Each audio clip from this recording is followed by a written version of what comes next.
Hindi building ang church. The church is those people who committed their faith to Jesus. So we are the church. So kung nasan ka, nandun ang church. Hindi dito ang church. Ito ay lugar lang kung saan nagkatipon ang mga iglesia. So, meaning, we should showcase.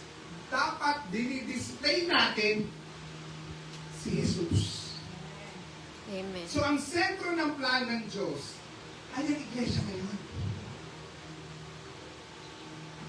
Ako ba? So, hindi building, kundi katawan. Are we getting the point, guys? So, parang blueprint ng bahay yan. Kaya si Kuya Kobe na naman, alam niya. Matagal po yan ginagawa. Pero, nung tinayo na ang building, lalo na building, no? Saka mo lang po makikita yung buong ganda. Sa blueprint, hindi mo pa ma-appreciate. Diba? Yes.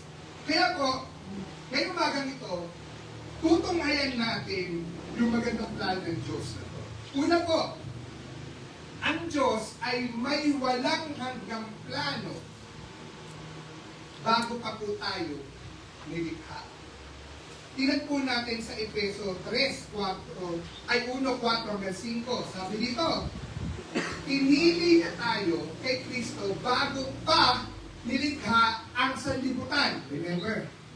Tandaan po natin, take note of this. Bago pa nilikha ang mundo, you were already on God's mind.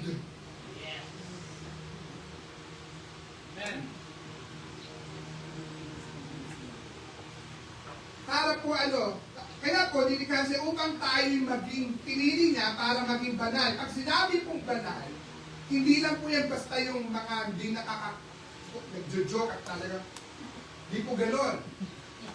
Ang banal, meaning to say, separated. Hiniwalay ka, binukod ka para sa Diyos. So, pinili kayo, already on His mind, para maging sa Diyos. Hindi para sa sarili natin, hindi para sa kung kanino man, hindi para sa asawa, sa anak, sa boss, kung sino man, kundi nilikha tayo para sa Diyos. Yun po ang tunay na kabanalan. Ang nais ng Diyos, mabuhay talaga tayo para lang sa Kanya. At walang kapintasan sa patingin niya. Kahit po tayo napintas tibalasan. Kahit po tayo ay maraming kapintas-pintas sa mga tao sa atin. Pero, alam niyo po, sa paningin ng Diyos, wala tayong kapintasan. Lahat maganda. Dahil po sa pag-ibig niya, ay tinakda niya tayong maging mga anak niya. So, tinakda na tayo ng Diyos. Sa pamamagitan ni Kristo, ayon sa kanyang kalooban at layunin. Napakaganda po. Tingnan po natin itong magandang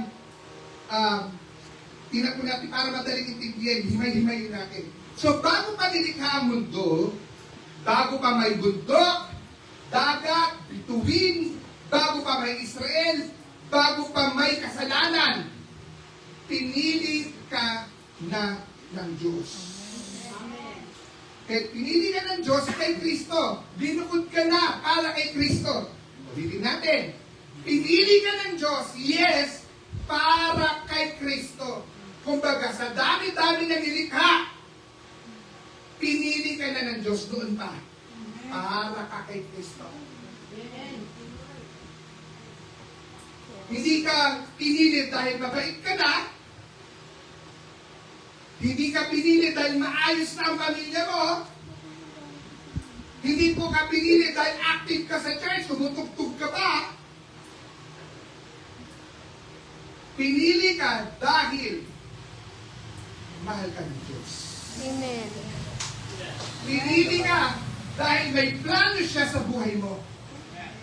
Pinili ka dahil nakikita niya na magiging ikaw makikita niya ang magiging tao.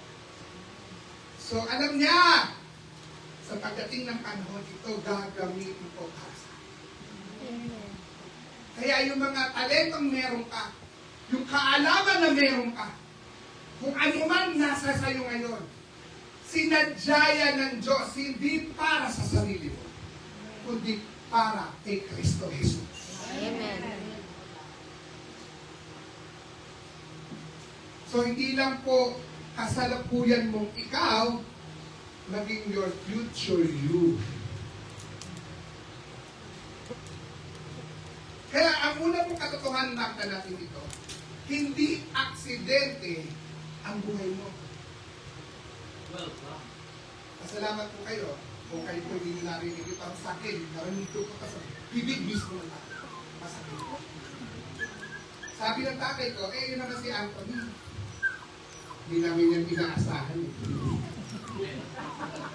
Withdrawal din. Totoo to. Coming from my father. A word coming from your father. Ang dating sa akin. Si Pedro. Hindi ka pinano, hindi ka inasahan. Kaya lumaki po ako na gano'n.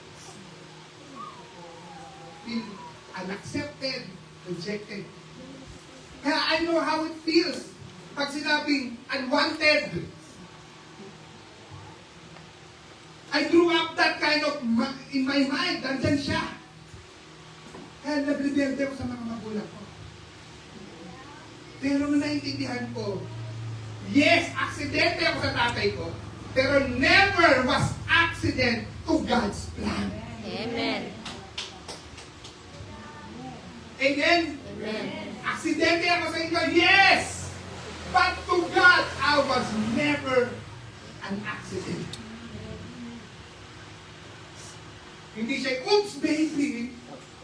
Ay, extra child. Palpak na produkto, maling desisyon, nagkamali kami. Alam niyo po, sa mata ng Diyos, ikaw ay pinili, ikaw ay tinakda, may purpose. Amen? Yes. So, real talk po tayo. Minsan, healing natin to. Minsan, napipil din natin to. Kahit hindi sinabi na magulang mo.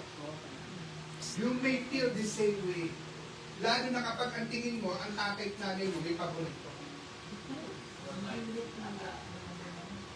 Yes. Ito, Feel bad talaga. excuse me po sa mga magulang. Totoo yun, hindi talaga sasabihin naman, ay, pastor, kami wala akong paborito.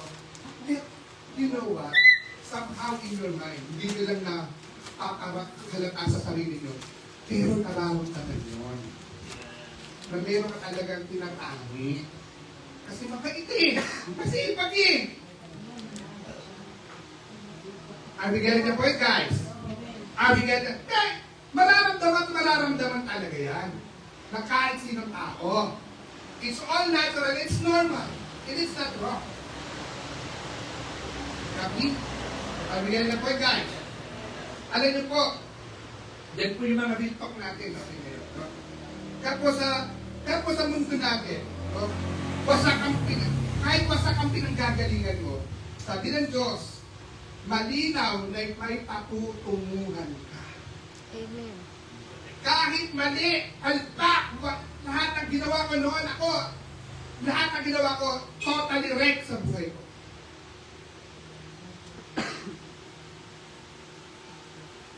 Pero sa Diyos, may patutunguhan. May saysay ang lahat. Truth number 2, hindi ka po afterthought ng langit. Ay, teka, nga pala. Yung alam yung afterthought, parang biglang, ay, hindi ko sa inisip, oo nga, andyan ka nga pala, hindi ko gano'n. Kasama po tayo sa original na plano.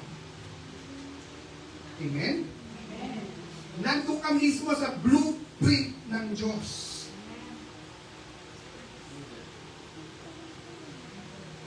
Minsan, piling natin, Lord, late na po yata. ako sa plano mo. Parang, teka Lord, parang medyo nalilimot-limutan mo po ata ako. Parang lahat po ng kabats ko, mga kapitbahay ko, pinagpala mo na. Ba't parang kung ako?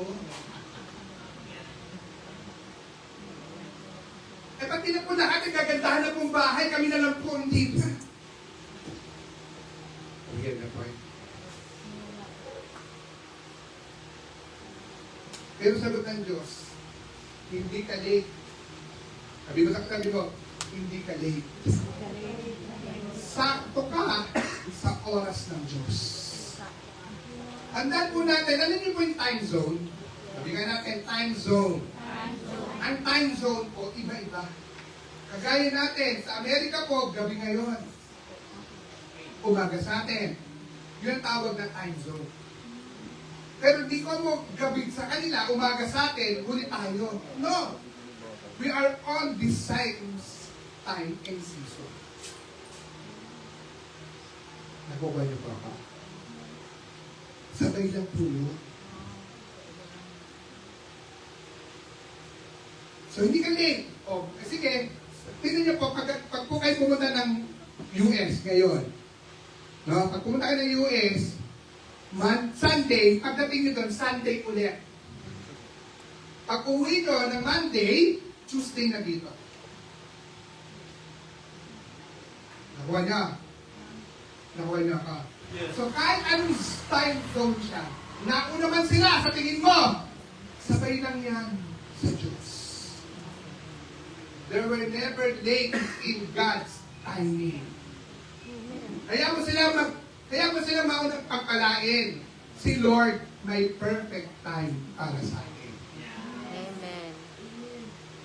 May time zone sa akin si Lord. Amen? So, para pong Google Maps yan, nagkakamali ka ng liko. Alam niyo, pag po kayo nag-Waze, no? Nag-Google Maps, no? Pag nagkamali ka ng liko, nire-recalibrate niya yan. No? Pag recalibrate niya, ilalagay niya ulit ng ibang daan para kung saan ka pupunta. Para sakto po. Doon pa rin ko mapupunta. Amen? So, ganoon din po tayo. Maaaring po, nagkakamali tayo sa desisyon, pero si God, i-recalibrate ka niya sa plan. Ibabalik at ibabalik ka sa plan ng Diyos. Pero siya nga tada. Are you with me, guys? Yes. Kaminsan galit tayo sa Diyos. Lord, bakit ganito ang buhay ko? Pero kung titignan po natin ang history, pinili niya tayo kay Kristo.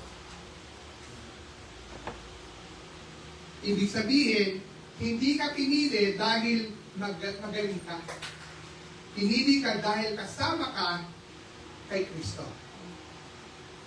Ang kalidad ng plano mo, nakadepende kung sino ang kasama mo. Tama? Tama po ba ako? Tama po ba ako? Yung kalidad ng mga pinaplano natin sa buhay, depende yan kung sino yung kasama mo sa plano. Tama? Pero remember, kapag si Jesus ang sentro, kahit mabagal, may direksyon. Kahit mahirap, may pag-asa. Kahit may luha, may katuturan. Amen?